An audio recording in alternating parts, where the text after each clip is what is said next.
Bienvenue au podcast Book Blast qui présente une sélection des meilleurs livres du monde entier publiés par les éditeurs indépendants ainsi que les labels littéraires chez les grandes maisons d'édition spécialisées en traduction.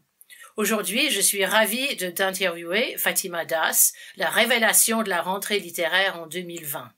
La petite dernière, son premier roman, raconte l'histoire de Fatima, une jeune femme d'origine algérienne, homosexuelle et musulmane pratiquante. Fatima se définit comme étant une féministe intersectionnelle. Welcome to the Book Blast podcast, which showcases a selection of the best writing from around the world, published by small presses and imprints at the majors who specialize in translation. Today, I'm delighted to be interviewing Fatima Das, the revelation of the 2020 literary season. The last one, her autobiographical first novel, tells the story of Fatima, a young woman of Algerian origin who is gay and a practicing Muslim. Fatima defines herself as an intersectional feminist. Cette interview est en français et en anglais. This interview is simultaneously in French and in English. Bonjour Fatima. Vous êtes née à Saint-Germain-en-Laye, mais vos parents, originaires d'Algérie, ont déménagé et se sont installés par la suite à Clichy-sous-Bois. Ce sont deux banlieues très différentes. Quel a été l'impact de ce changement pour vous? Fatima, you were born in Saint-Germain-en-Laye, but your parents, originally from Algeria, then moved on and settled in Clichy-sous-Bois. These are two very different suburbs. What was the impact of this on you? Bonjour Georgia, merci de m'interviewer aujourd'hui. Je suis ravie d'être ici, enfin, par écran interposé. Hello, thanks for doing the interview. I'm delighted to be here, even if by way of shared screens. Pour répondre à cette question, c'est vrai que naître à Saint-Germain-en-Laye et devoir partir dans une autre ville, comme vous l'avez expliqué, qui est l'opposé de la ville dans laquelle je suis née. Bon, j'étais déjà très jeune, j'avais 5 ans à l'époque, donc je pense que je l'aurais vécu différemment si j'étais adolescente, par exemple. Mais je pense que quand on a 5 ans, on met moins de temps, en fait, à apprendre de nouveaux codes ou à juste se fondre un peu dans la masse, en fait.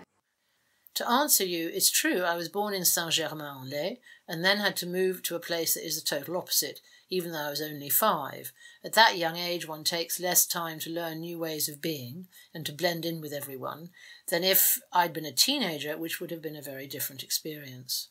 Quels sont les livres qui vous ont fait tomber amoureuse de la lecture? What were the books that made you fall in love with reading? Le premier livre, je dirais que c'est un livre de Marguerite Duras, qui est Écrire. C'est le premier livre que j'ai choisi de lire. Et c'est le premier livre où je me suis dit, d'accord, la lecture, ça peut être aussi pour moi. Et petit à petit, j'ai décidé d'aller un peu à la recherche de livres dans lesquels soit je pouvais être représentée, soit je pouvais trouver quelque chose que je retrouvais pas, en fait, dans les lectures qu'on m'imposait. The first book I read was Writing by Marguerite Duras. It is the first book I chose myself to read. It made me realize that I could enjoy reading.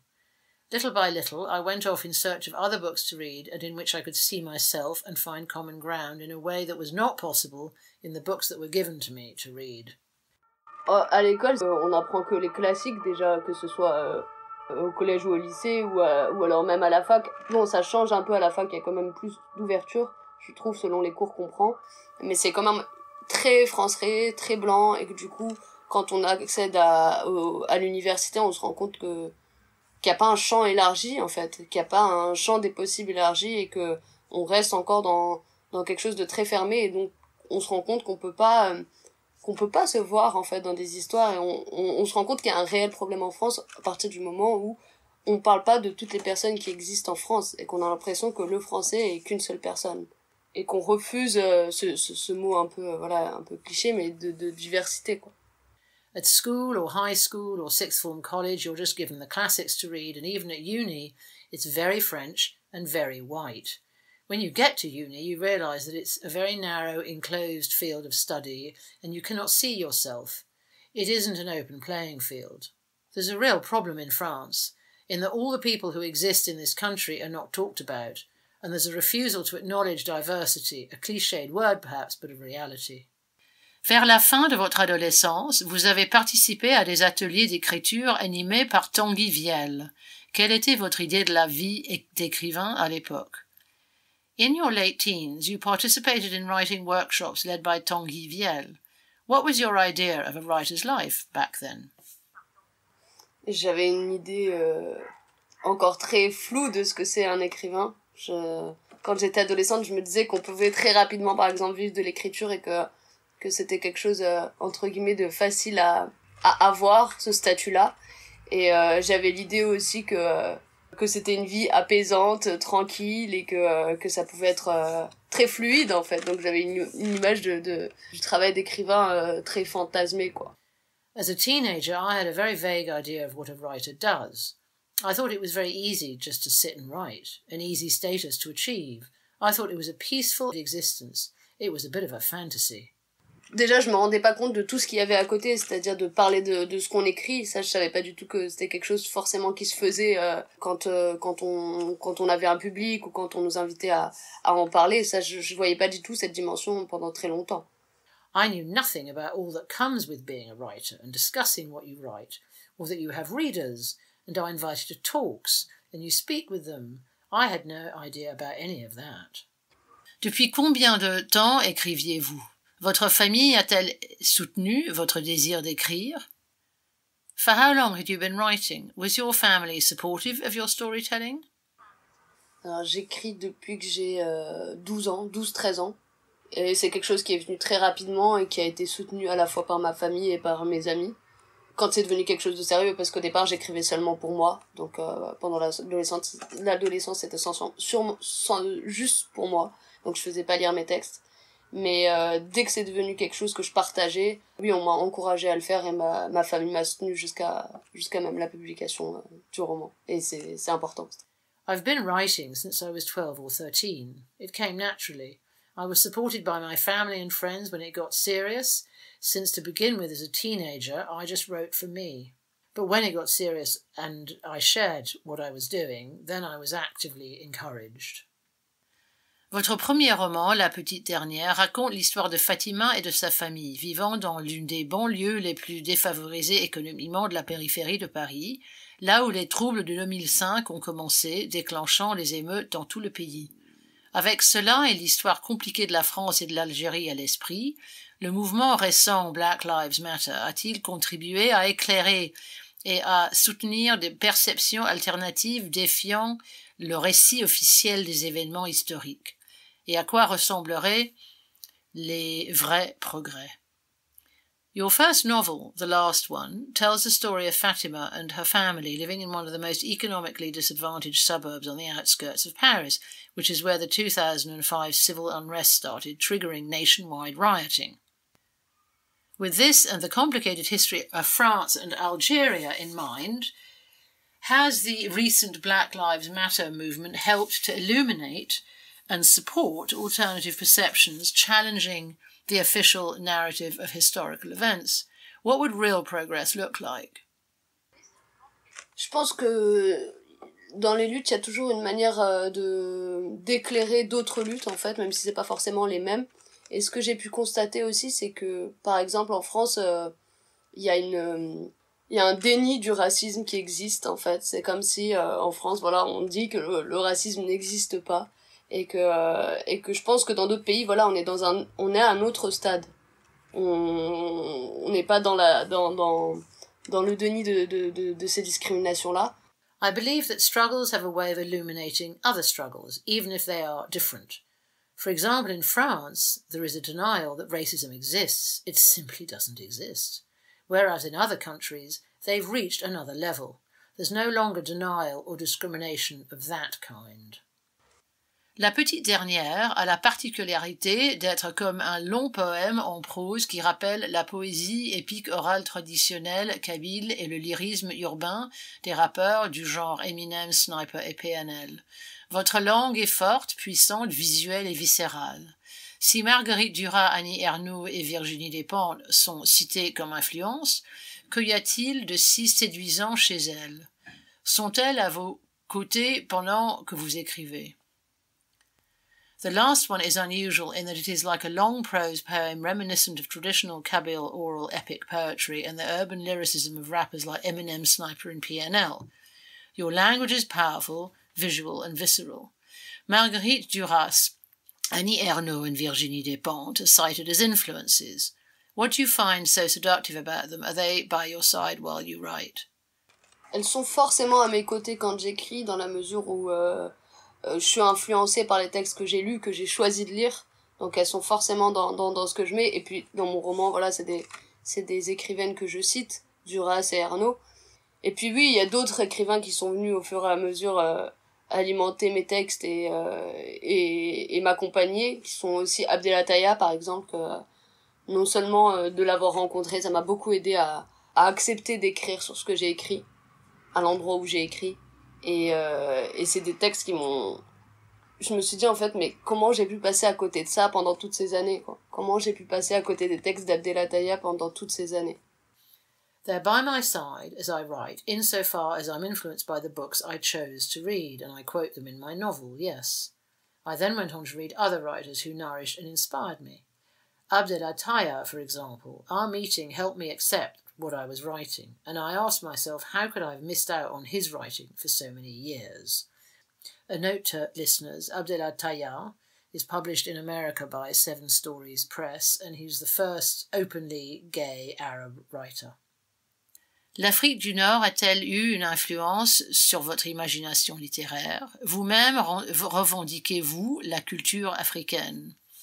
Has North Africa had any influence on your literary imagination? Do you yourself lay any claim to African culture?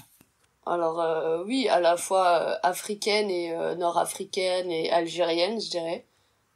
Et c'est une culture très importante, de toute manière, elle est dans mon roman, de par la langue, de par la famille, de par tout ce que j'ai pu utiliser pour faire ressortir, on va dire, ce mélange d'identité et ce mélange de culture qui est extrêmement important pour moi, à la fois dans mon développement, mais de manière générale, à mettre dans un texte, à faire exister en France. Yes, of course, African, North African and Algerian are all very important to me culturally, and be it linguistically, and in terms of family, and in terms of all that I've done to convey the mix of identities and cultures that have been so crucial in my development as a person, and in my writing, which has a presence in France. Les pressions de la religion et de la société sont visées vers les femmes. À la maison, Fatima parle l'arabe algérien, tandis qu'à l'école, elle parle le français. À la maison, Fatima voit son père battre ses sœurs, tandis qu'à l'école, elle a l'impression qu'elle doit faire ses preuves. Alors parfois, elle bat et elle harcèle d'autres élèves. À la maison, on n'arrête pas de dire à Fatima qu'il lui faut trouver un homme et de fonder une famille, tandis qu'à l'école, elle se rend compte qu'elle aime les filles. On dit à Fatima que Allah pardonne et d'autre part qu'elle ne doit pas transformer ce qui est interdit en ce qui est permis. Les polarités confuses décrites dans ce roman, entre les différents mondes et cultures, ont suscité de nombreux débats médiatiques en France. Qu'est-ce que vous espériez quand vous avez commencé de développer votre écriture et d'être publié? Attendiez-vous à une telle réaction en France, et comment la petite dernière fut reçue par les lecteurs en Algérie? Pressures from religion and pressures from society are all directed at women. At home, Fatima speaks Algerian Arabic, while at school she speaks French. At home, Fatima sees her father beating her sisters, while at school she feels like she has to prove herself, so she occasionally beats and bullies other students. At home, Fatima is constantly reminded to find a man and start a family, while at school she realizes she likes girls. Fatima is told that Allah is forgiving, and on the other hand, that she must not turn what's forbidden into what's allowed. The confusing polarities portrayed in the novel between different worlds and cultures has sparked much media debate in France. What did you hope for in your writing when you started out? Did you expect such a media uproar in France? And how has your novel been received by readers in Algeria? Alors je vais commencer par la fin. Alors en Algérie, je sais pas trop. Je sais pas trop comment ça a été reçu parce que ça n'a pas été traduit et parce que j'ai pas eu d'écho de là-bas. On n'a pas encore eu de proposition de traduction. Voilà, après il y a eu quand même, suite à ma nomination au prix PEN America de traduction de mon livre, il y avait eu un article algérien sur le fait que j'étais nominée. Mais j'ai pas eu de retour direct de l'Algérie. En écrivant mon roman, c'est difficile à dire. Je m'attendais en tout cas pas à ce qui s'est passé en le publiant. Mais je m'attendais à être... Enfin, j'espérais être lue. Et être lue de manière précise, littéraire et globale, je dirais. Alors, il y a eu plusieurs choses. Il y avait des journaux. La première interview, c'était un journal. Ensuite, il y a eu de la radio. Il y a eu aussi des lives Instagram. Il y a eu un peu de plusieurs manières, en fait. Et de la télé aussi, mais plus rarement, parce que j'étais moins à l'aise avec la télé. Et puis, c'était pas forcément le format qui m'allait le mieux. Et ben, très vite, j'ai été baignée dans ça, en fait. Très vite, j'étais amenée à parler du livre avant même sa sortie. Avant même la sortie du roman, j'étais amenée à en parler. Et dans un second temps, très vite, en fait, après la publication, je me suis rendu compte que c'était plus les thèmes que j'ai pu aborder dans le roman qui ressortaient et pas seulement, et pas forcément tout le roman, en fait. Pas, encore une fois, pas le personnage dans sa totalité, avec ses multiples identités, pas l'enfance, pas l'asthme, pas l'adolescence, pas ce qui se passe à l'école. Et donc j'ai été assez frustrée et assez déçue. Et en même temps, à côté de ça, j'ai eu la possibilité de discuter avec des personnes qui étaient heureuses de rencontrer ce texte-là, qui leur a fait du bien. Et voilà, je préfère garder ça en tête pour me maintenir dans l'écriture plutôt que de penser à quel point on peut s'éloigner d'un roman et simplement en faire des thèmes comme islam et homosexualité. Ça, j'ai eu beaucoup de retours, que ce soit en librairie, des lecteurs qui sont venus me parler de leur expérience littéraire avec ce livre, mais aussi à quel point c'est une histoire qui leur avait manqué, dans laquelle ils se reconnaissent. Parfois on me dit qu'on a l'impression que je raconte la vie des autres. Et après il y a aussi le fait d'offrir à ses parents ce livre, qui est quelque chose de très fort à vivre, quand on me dit mais j'ai offert ton livre à ma mère pour lui faire comprendre quelque chose. Et ça, c'est aussi très beau. Oui, j'ai eu pas mal d'expériences de cet ordre-là. Et donc, ça me fait comprendre, le sens de ce que je fais, et c'est tout ce que je dois garder. I'll start by the last part. I'm not too sure about how the novel was received in Algeria, in part because it's not been translated as yet. However, there were repercussions after my novel was shortlisted for the American Pen Translation Prize, and there was an article about my nomination in the Algerian press. When writing my novel, I did not expect such a reaction, but I did hope to be read, and to be read with a literary eye in an all-encompassing way. Word got out about my novel to begin with through an interview in a newspaper, then interviews on the radio, and some Instagram live events, and other coverage, though not so much TV, since that medium doesn't suit me. Things moved very fast, and I was invited to talk about the novel before it had even come out. After it was published, I began to realise that just key themes were being picked out, and the entirety of the central character with her multiple realities was not addressed. Not her childhood, not her teenage years, not school, and I was a little disappointed and frustrated by this, but at the same time, I was able to have discussions with readers who were happy to have discovered my book as it helped them. So I focused on that, rather than just focusing on broad themes outside the novel, like Islam and homosexuality. I had a lot of good feedback from readers at bookshop events who could see themselves reflected in the novel, and then there's the fact that to offer this novel to my family and to my mother, to show her and explain something of great importance, was a very powerful and magnificent experience. L'amour était tabou chez nous. Il en était de même pour les démonstrations d'affection et de sexualité. Le sentiment d'isolement et d'inconfort de Fatima, alors qu'elle défie la domination masculine et les valeurs et les normes musulmanes, est marqué par une réticence au compromis.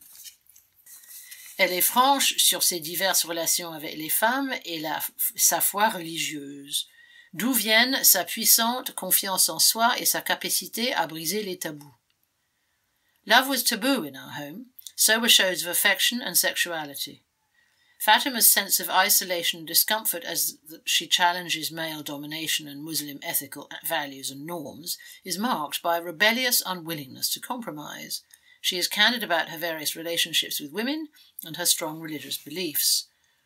Where does her powerful self-belief and ability to break taboos come from? C'est difficile à dire. C'est difficile à dire dans le sens où Je sais pas où on trouve la force de continuer quand on est confronté à de multiples oppressions. Mais je pense que ça vient du fait de réussir à écrire. D'un moment donné, réussir à poser des choses, réussir à avoir un regard sur ce qui est en train de se passer. Donc, d'utiliser l'écriture, oui, comme un outil d'émancipation et comme un outil de libération. L'amitié, c'est aussi central dans le roman. C'est les premiers mots que Fatima arrive à mettre sur son homosexualité, c'est avec son amie Rokia.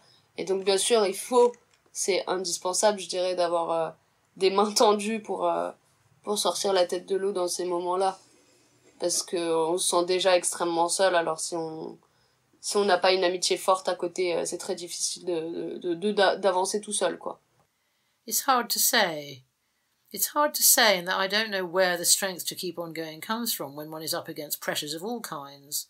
But I guess it comes from succeeding in writing, in having a certain view of what is happening, and using writing as a tool to achieve freedom.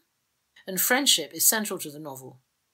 The first time Fatima is able to talk about her homosexuality is with her friend, Rokia. It's important to be able to reach out and keep your head above water at such moments, as one feels very alone, and if you don't have a strong friendship, it's extremely difficult to go it alone. À quel type d'activité promotionnelle participez-vous pour engager les lecteurs? Et est-ce que vous travaillez parfois avec les écoles ou dans les lycées? Qu'est-ce que vous espérez leur apporter? What kind of promotional activities are you involved with in order to engage readers? And do you work with schools? What do you hope to bring them? Je fais des ateliers d'écriture, oui. Je suis en résidence, par exemple, dans un internat, dans un lycée, avec un groupe de 10 personnes, avec qui on fait des ateliers de discussion et des ateliers d'écriture. Donc ça varie entre chaque séance selon ce qu'ils ont envie. Sinon, je fais aussi des interventions dans des collèges et dans des lycées. Autour de mon roman, mais pas que. En première partie, autour de mon roman, avec des questions sur leur ressenti, sur ce que ça leur a fait, poser des questions aussi. C'est des choses que j'aime faire. Parce qu'avec les adolescents, j'ai l'impression que la parole est très, très libre. Et parfois, il y a des questions qui ressortent que j'ai pas forcément eu ailleurs. Et une curiosité que j'ai pas rencontrée ailleurs. Et je me dis qu'à cet âge-là, c'est très important aussi de rencontrer des personnes qui écrivent, qui sont juste, qui leur ressemblent, quoi.